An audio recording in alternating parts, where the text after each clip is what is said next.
Hello students, welcome to my channel from the basics. यहाँ पे हम मैकेनिकल प्रॉपर्टीज ऑफ फ्लूइड जो chapter हैं उसको डिस्कस कर रहे हैं। हम already Stokes Newton's law of viscosity and terminal velocity of liquid, terminal velocity of the ball within the liquid, ये सब हम कवर कर चुके हैं।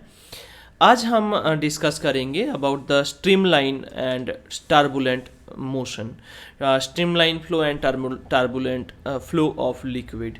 तो बेसिकली लिक्विड का जो मोशन है या लिक्विड का जो फ्लो है उसको हम दो कैटेगरी पे डिवाइड कर सकते हैं। फर्स्ट वन क्या है, इज द स्ट्रीमलाइन मोशन और streamline flow we can rather say, and second one is turbulent flow or turbulent motion। तो हम मतलब हमारा जो क्लास 11 है it is on the basis of streamline flow, मतलब स्ट्रीमलाइन फ्लो ही ज़्यादातर यहाँ पे डिस्कशन किया जाएगा। एंड टर्बुलेंट फ्लो का जस्ट हम डेफिनेशन और कुछ एक्स्ट्रा हम बोलेंगे इस सेशन पे, इस क्लास पे।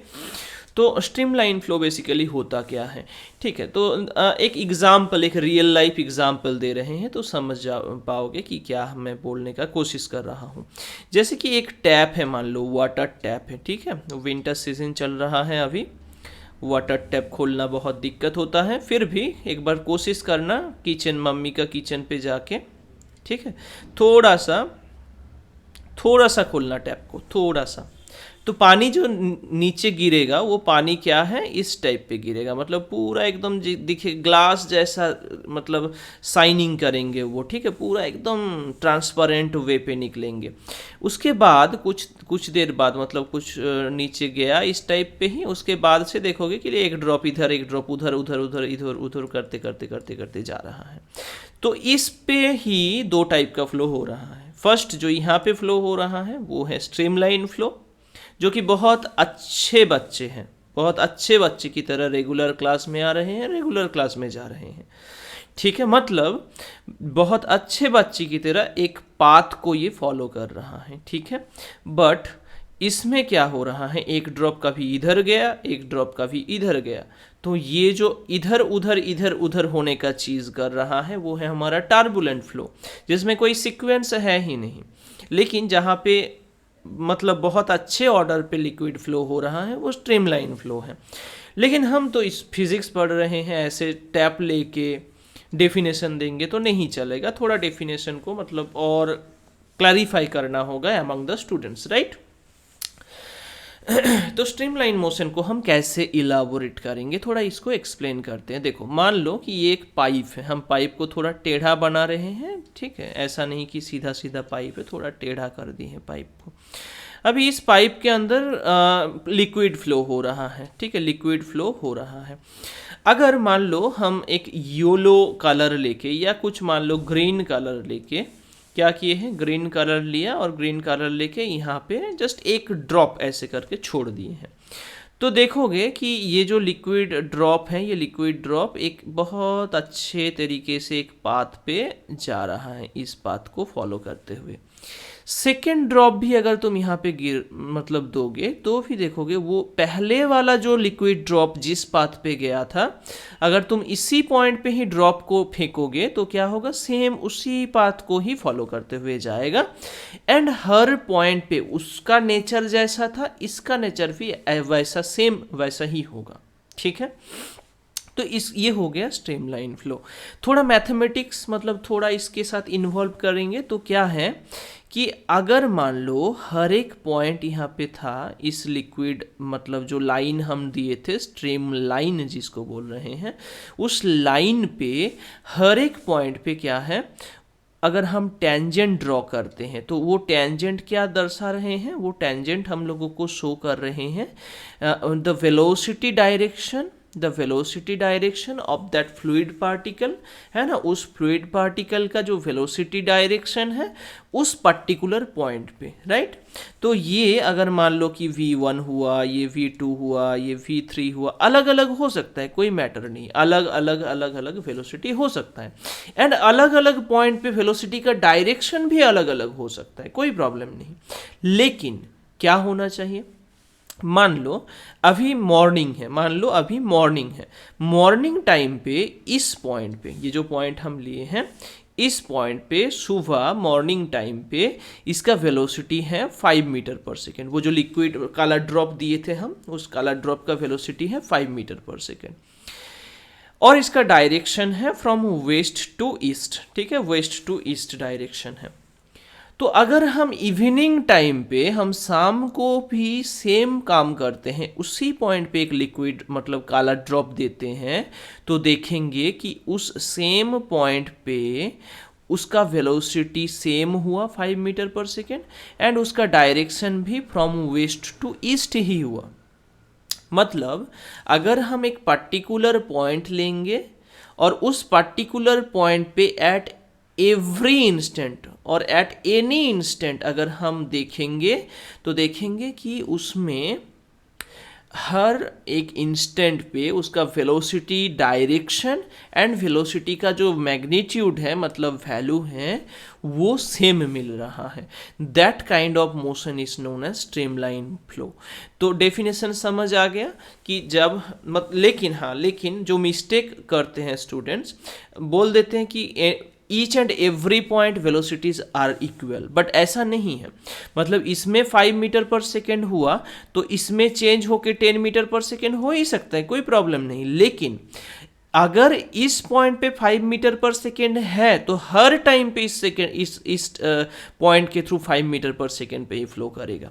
अगर इस पॉइंट पे वेलोसिटी इसका 10 मीटर पर सेकेंड है तो हर इंस्टेंट पे उसका वेलोसिटी 10 मीटर पर सेकेंड ही होगा, वो चेंज नहीं होने वाला। Clear? This is streamline flow. अभी स्ट्रीमलाइन फ्लो रिलेटेड एक बहुत अच्छा सा थ्योरम है जिसको हम बोलते हैं क्या, इक्वेशन ऑफ कॉन्टिन्यूटी। क्या बोलते हैं? Equation of continuity. कॉन्टिन्यूटी मतलब क्या है, जहाँ पे कोई ब्रेक नहीं है, एक कॉन्टिन्यूअस सिस्टम है, वहाँ पे उसको बोलते हैं equation of continuity. Even we can rather say इसको कि equation of equation of continuity of flow. मतलब फ्लो का कॉन्टिन्यूटी, कहीं पे बीच पे ब्रेक नहीं है। जैसे मान लो हम इस टाइप का एक क्रॉस सेक्शंस लिए हैं, ठीक है, ये पाइप है, बहुत एब्सर्ड टाइप का पाइप लग रहा है, बट ये पाइप है। मान लो यहाँ पे जिसका क्रॉस सेक्शन ले दिया बहुत ज़्यादा है और यहाँ पे बहुत कम है और यहाँ पे और भी कम है। तो कुछ भी शेप का तुम ले सकते हो, कोई मतलब नहीं है, मेरे को शेप में कोई मतलब नहीं है। हाँ, लेकिन यूनिफॉर्म शेप नहीं होना चाहिए, हर एक का क्रॉस सेक्शनल एरिया डिफरेंट होना चाहिए। तो देखो, इक्वेशन ऑफ कॉन्टिन्यूटी को अगर फिजिकली समझते हैं, फ्रॉम द बेसिक्स अगर समझते हैं, तो क्या है क्या ये देखो, अगर मान लो कि हम यहाँ पे कुछ 1 लीटर पानी डाले हैं, 1 लीटर पानी 1 सेकेंड पे डाले हैं, 1 सेकेंड के अंदर 1 लीटर दिए, तो इस एंड से भी 1 सेकेंड के अंदर 1 लीटर पानी ही निकलना चाहिए, या फिर बीच में कहीं स्टोर हो जाएगा, स्टोरेज तो है नहीं बीच में, तो वो निकल जाएगा। 1 लीटर डालेंगे तो 1 लीटर ही निकलेंगे। This is the concept behind equation of continuity, कि the amount of mass flow through any cross section at any time interval is fixed. मतलब इस क्रॉस सेक्शन के थ्रू अगर 2 सेकेंड पे 1 लीटर पानी जा रहा है, तो इस क्रॉस सेक्शन के अंदर भी 2 सेकेंड के अंदर 1 लीटर ही पानी निकलेंगे। ठीक है, इक्वेशन ऑफ कॉन्टिन्यूटी का स्टेटमेंट क्या है? Through each and every cross section the amount of mass flow of liquid is constant. ठीक है, मास फ्लो कांस्टेंट है। मतलब अगर मान लो ये P पॉइंट है, ये Q पॉइंट है, ये R पॉइंट है, तो P पॉइंट के थ्रू जितना लिक्विड फ्लो हो रहा है 1 सेकेंड के अंदर, वो अगर MP है, क्यू के थ्रू अगर एम क्यू है एंड आर के थ्रू अगर एम आर है, तो इन तीन mass flow, amount of mass flow का वैल्यू बिल्कुल सेम होगा। यही इक्वेशन ऑफ कॉन्टिन्यूटी है, राइट। अभी इससे हम एक जनरल और यूजेबल फॉर्मूला डिड्यूस करेंगे, ठीक है। इसके मदद से, इसका हेल्प लेके हम करेंगे, राइट। तो हम मान लेते हैं कि इसका क्रॉस सेक्शनल एरिया है A1, इसका A2, इसका A3। इसके थ्रू देखो जनरली ये होता नहीं है, पर फिर भी हम मान लेते हैं कि इसके थ्रू जो डेंसिटी लिक्विड फ्लो हुआ, जब पीक के थ्रू लिक्विड फ्लो हुआ उसका डेंसिटी था ρ1। जब वो लिक्विड ही क्यू के थ्रू पास हुआ तो उसका डेंसिटी मिल गया ρ2, एंड आर के थ्रू जब है ρ3। जनरली ये तीनों वैल्यू इक्वल होता है, बट हम मतलब और जनरल करने के लिए, मतलब इक्वेशन ऑफ कॉन्टिन्यूटी हम लोगों को मिलेगा, उसको और जनरलाइजेशन करने के लिए हम डिफरेंट लिए हैं, ठीक है। और delta T is the time जहाँ पे मास फ्लो टाइम इंटरवल, उस टाइम इंटरवल पे कितना लिक्विड फ्लो हुआ वो हम देखेंगे, ठीक है। और इस पे मान लेते हैं वेलोसिटी है v1, इस पे मान लेते हैं वेलोसिटी है v2 और इसमें v3, मतलब अलग अलग क्रॉस सेक्शन पे अलग अलग वेलोसिटी है। And one of the most interesting thing is that equation of continuity is valid only for streamline motion, okay, only for streamline motion. Turbulent पे कोई ऐसा थ्योरी नहीं है, ठीक है। हम स्ट्रीमलाइन फ्लो पे ही ओनली इक्वेशन ऑफ कॉन्टिन्यूटी को यूज कर सकते हैं। तो इक्वेशन ऑफ कॉन्टिन्यूटी को हम यूज कर रहे हैं। यहाँ पे क्या है कि हर इंटरवल पे अगर इक्वल टाइम इंटरवल लिए हैं तो हर क्रॉस सेक्शन के through same amount of liquid flow होना चाहिए। मतलब डेल्टा एम की P equals to delta M Q equals to delta M R. अभी पूछ सकते हो सर आप डेल्टा क्यू ले रहे हैं, तो डेल्टा इसलिए ले रहे हैं क्योंकि हम इंटरवल को छोटा लिए हैं ना, इसलिए हम डेल्टा ले रहे हैं। क्योंकि जो टाइम इंटरवल हम मान लिए हैं कि उस टाइम इंटरवल पे कितना मास फ्लो हो रहा है वो हम लोगों को देखना है, तो वो इंटरवल छोटा है तो मास भी ऑब्वियसली छोटा ही फ्लो होगा, ठीक है। तो हम बेसिकली इस लॉजिक को यूज़ कर रहे हैं। तो डेल्टा एम पी है क्या? डेल्टा एम पी मतलब क्या है? मास है। मास मतलब वॉल्यूम इनटू डेंसिटी, ठीक है। वॉल्यूम को हम कैपिटल वी से डिनोट कर रहे हैं, तो delta V1 into density rho one obviously, क्योंकि पी के थ्रू जो डेंसिटी का लिक्विड फ्लो हो रहा है वो रो1 है। सेम तरीके से delta V2 into rho two equals to delta V3 into रो3। Delta V1, delta V2, delta V3 ये क्या है? ये वॉल्यूम है, जितना वॉल्यूम ऑफ लिक्विड फ्लो हो रहा है उसके थ्रू, ठीक है। तो और वो ऑब्वियसली अलग अलग होगा। और डेल्टा V1 का वैल्यू हम लोगों को कैसे मिलेगा? देखो ये एक, अगर मान लो कि कोई एक डेल्टा टी टाइम के बाद ये यहाँ पे पहुँच गया, कहाँ पे? ये जो लिक्विड लेयर था वो इतना शिफ्ट कर गया, ठीक है, इतना शिफ्ट कर गया, इतना यहाँ पे था पहले, यहाँ पे था, यहाँ से यहाँ तक आ गया। तो ये जो एक पोर्शन, छोटा सा पोर्शन मिल रहा है, ये तो सिलिंड्रिकल पोर्शन है ना, जिसको हम डॉटेड लाइन से शो कर रहे हैं। तो ये जो, एक सेकेंड, ये जो सिलिंड्रिकल पोर्शन मिला हम लोगों को, ये जो सिलिंड्रिकल पोर्शन मिला जिसका क्रॉस सेक्शनल एरिया क्या था? A1 for the point P, इसको हम मान लिए थे A1। तो A1 क्रॉस सेक्शन का ये है, और इसका लेंथ कितना होगा? तो डेल्टा टी टाइम पे V1 वेलोसिटी लेके एक लिक्विड पास हो रहा है, तो लिक्विड का वेलोसिटी है V1, तो डेल्टा टी टाइम पे इस लिक्विड का जो लेयर है इसका वेलोसिटी अगर V1 है, कितना दूर तक जाएगा? डेल्टा टी टाइम पे V1 वेलोसिटी लेके V into delta T, simple, V1 into delta T, velocity into time मतलब ही तो डिस्टेंस है, कितना दूरी तय करेंगे? V1 velocity into delta T. तो ये जो है हमारा वॉल्यूम क्या होगा फिर? Area into length. सिलेंडर का वॉल्यूम तो वही होता है, a cross sectional area into height लेते हैं, हाइट यहाँ पे V1 इंटू डेल्टा टी है, तो V1 delta t A1 into रो1।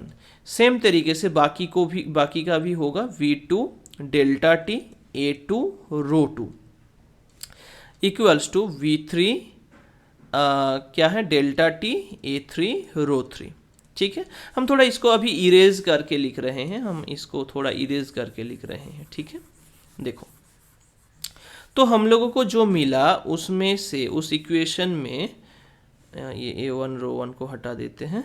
देखो ये जो इक्वेशन मिला ये तीनों वैल्यूज सेम है, तो उस सेम वैल्यूज में से डेल्टा टी कॉमन टर्म है उसको कैंसिल हम कर सकते। तो finally V1 A1 rho 1 equals to V2 A2 rho 2 is equals to V3 A3 rho 3 मिलेगा, V3 A3 रो 3 मिलेगा।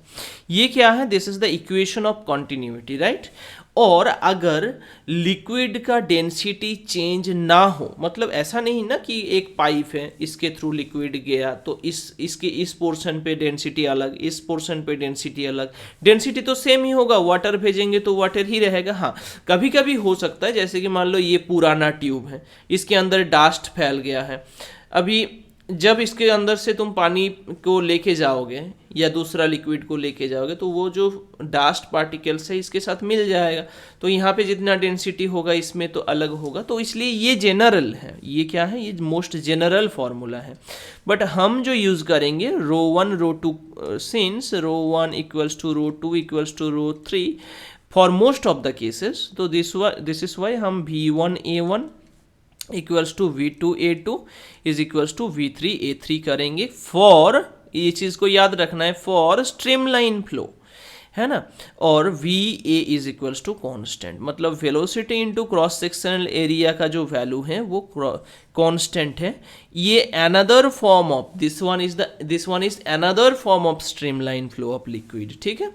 स्ट्रीमलाइन फ्लो ऑफ लिक्विड समझ आ गया, इक्वेशन ऑफ कॉन्टिन्यूटी समझ आ गया, राइट। अगर कुछ डाउट है तो कमेंट सेक्शन पे कमेंट कर सकते हो, ठीक है, मैं समझा दूंगा उस चीज़ को। नेक्स्ट थोड़ा टर्बुलेंट फ्लो का डेफिनेशन या थोड़ा बोल लेते हैं उसको। देखो जितना जितना वेलोसिटी बढ़ेगा, जितना जितना वेलोसिटी बढ़ेगा उतना ही वो क्या हो जाएगा, स्ट्रीम लाइन से टर्बुलेंट की ओर मूव करेगा, ठीक है। तो स्ट्रीम लाइन फ्लो मतलब क्या है, उसमें हर एक पॉइंट के थ्रू, हर एक पॉइंट पे, मतलब हर एक पॉइंट पे नहीं, किसी पर्टिकुलर पॉइंट पे, किसी पर्टिकुलर पॉइंट पे हर इंस्टेंट पे वेलोसिटी का डायरेक्शन एंड वैल्यू सेम है किसी एक पर्टिकुलर पॉइंट पे, ठीक है। और टर्बुलेंट मतलब ऐसा कुछ नहीं होगा, वो कोई रूल को फॉलो ही नहीं करेंगे, ठीक है। टर्बुलेंट फ्लो पे कोई रूल है ही नहीं, तो ये चेंज हो जाएगा, मतलब वेलोसिटी का direction, there will be no equality in direction and velocity value, okay. किसी भी पॉइंट पे सेम नहीं रहेगा। जैसे कि टर्बुलेंट मोशन का अगर हम एग्जांपल देंगे तो इस पोर्शन का एग्जांपल दे सकते हैं, एनी स्ट्रीम है ना, जो झरना हम लोगों को दिखता है वो भी टर्बुलेंट फ्लो है। और अगर इसको बहुत ज़्यादा घुमा दिए हो तो क्या होता है, यहाँ से ऐसे ऐसे, मतलब इस डायरेक्शन पे बहुत सारा पानी जाता है। अभी इसमें क्या होता है, किसी एक इंस्टेंट पे एक पानी मान लो इधर गया, दूसरे इंस्टेंट पे मतलब 1 सेकेंड बाद पानी इधर गया, तो उसके अगले सेकंड पे ऐसा नहीं है कि फिर से और एक पानी का बूंद यहाँ पे आएगा, इस बात को ही फॉलो करते हुए जाएगा, ऐसा बिल्कुल भी नहीं है। पर स्ट्रीम लाइन पे ऐसा होता है। टर्बुलेंट पे क्या है, इधर उधर टर्बुलेंट करेंगे, ठीक है, मतलब सेम टाइप का वेलोसिटी इस पे नहीं मिलेगा।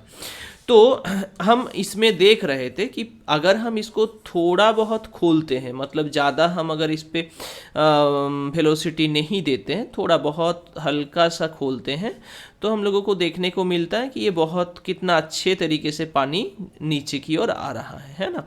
तो स्ट्रीमलाइन मोशन हो रहा है।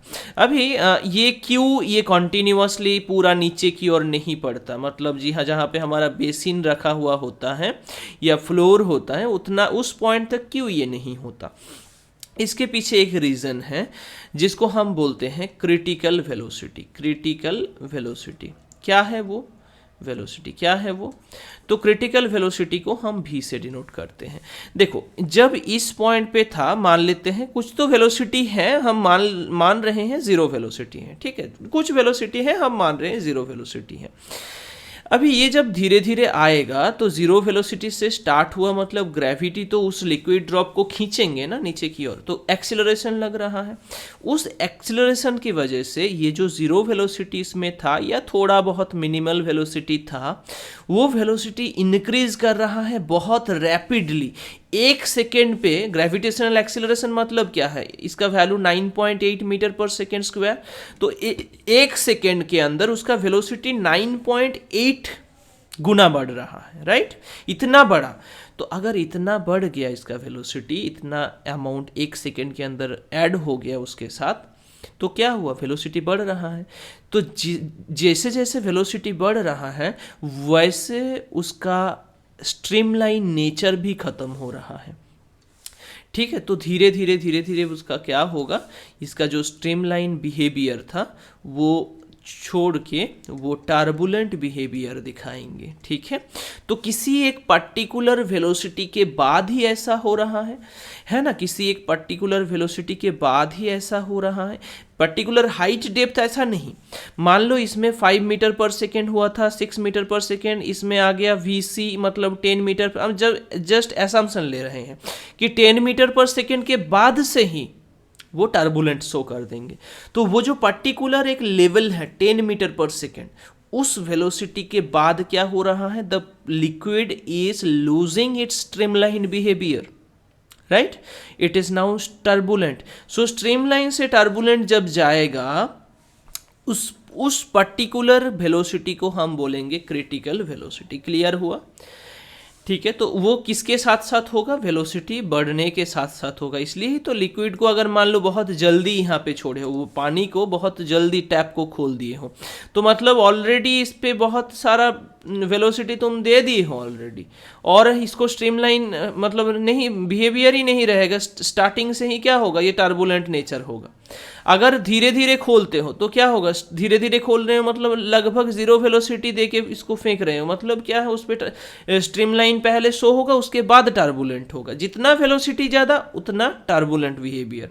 हाँ, ये क्रिटिकल वेलोसिटी का जो वैल्यू है वो लिक्विड टू लिक्विड वैरी करते हैं। मतलब अगर मान लो कि पानी के लिए कुछ वेलोसिटी 5 मीटर पर सेकेंड पे मान लो टर्बुलेंट हो गया, तो हानि जो है, हानि या कुछ भी इस टाइप का मटेरियल, लिक्विड, उसके लिए जिसका विस्कोसिटी बहुत हाई है, विस्कोसिटी जिसका बहुत हाई है, तो उसके लिए क्या होगा, ये अगर 5 मीटर पर सेकेंड के बाद ही टर्बुलेंट नेचर शो कर रहे हैं तो इसके लिए क्या होगा, वो थोड़ा ज़्यादा होगा, 10 हो सकता है, 7 हो सकता है ना। तो क्रिटिकल वेलोसिटी ऐसे डिफाइन होता है। क्रिटिकल वेलोसिटी क्या है, जहाँ पे मतलब it is that velocity beyond which streamline behavior of liquid loses and the behavior goes to turbulent। okay, बस इतना ही स्ट्रीमलाइन एंड टर्बुलेंट फ्लो के बारे में डिस्कशन था। तो हम आज डिस्कस किए हैं स्ट्रीमलाइन फ्लो। स्ट्रीमलाइन फ्लो के अंदर इक्वेशन ऑफ कॉन्टिन्यूटी जो कि बहुत इंटरेस्टिंग एंड इम्पोर्टेंट है। सेकेंडली टर्बुलेंट फ्लो किसको कहते हैं वो समझ गए हैं, एंड क्रिटिकल वेलोसिटी समझ गए हैं आई होप।